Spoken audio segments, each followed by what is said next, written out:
അസ്സലാമു അലൈക്കും വറഹ്മത്തുള്ളാഹി. ദുൽഹജ്ജ 1 7-ാം തീയതി രാത്രി ഇശാ നമസ്കാരമൊക്കെ കഴിഞ്ഞിട്ട് ഇവിടെ ഇങ്ങനെ നിൽക്കുകയാണ് കേട്ടോ. പരിശുദ്ധമായ അള്ളാഹുവിൻ്റെ പ്രവാചകൻ പ്രസവിച്ചു എന്ന് പറയുന്ന ഇടത്തിൽ ഖദ്ദാമ മലയുടെ താഴ്വാരത്തിൽ ഇവിടെ നിൽക്കാൻ കാരണം ഇവിടെ നമ്മുടെ ഇന്ത്യൻ ഹജ്ജ് മിഷൻ ഹാജിമാരൊക്കെ ഈ ബസ് സ്റ്റേഷനിൽ നിന്നൊക്കെ ഇത് ഒരു മഹബസ്റ്റിനിലേക്ക് പോകുന്ന ബസ് സ്റ്റേഷനാണ് കേട്ടോ. ഇന്നലെ ബസ് സ്റ്റേഷൻ്റെ അടുത്താണുള്ളത്.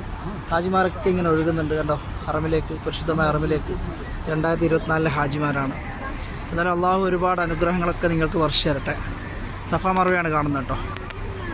റബ്ബിൻ്റെ അനുഗ്രഹം ഉണ്ടാവട്ടെ എല്ലാവർക്കും. ഇതാണ് അബൂജാലിൻ്റെ വീട് എന്ന് പറയപ്പെടുന്ന ബാത്റൂം. എന്നാലും ഇങ്ങനൊക്കെ ആൾ ഒഴുകി വരും. അങ്ങൊരു വേറൊരു ബസ് സ്റ്റോപ്പ് ഉണ്ട് കേട്ടോ, ബസ് സ്റ്റേഷൻ ഉണ്ട് കേട്ടോ അങ്ങേ സൈഡിൽ. റബ്ബിൻ്റെ കാരുണ്യം ഉണ്ടാവട്ടെ. എല്ലാവർക്കും സമാധാനവും സന്തോഷമൊക്കെ നിറഞ്ഞൊരു ജീവിതം അള്ളാഹു പ്രദാനം ചെയ്യുമാറാകട്ടെ. അള്ളാഹുവിൻ്റെ പ്രവാചകൻ പിറന്ന ഇടം. എന്തായാലും സന്തോഷവും സമാധാനമൊക്കെ നിറയട്ടെ നിങ്ങൾക്ക്. അസ്സലാമു അലൈക്കും.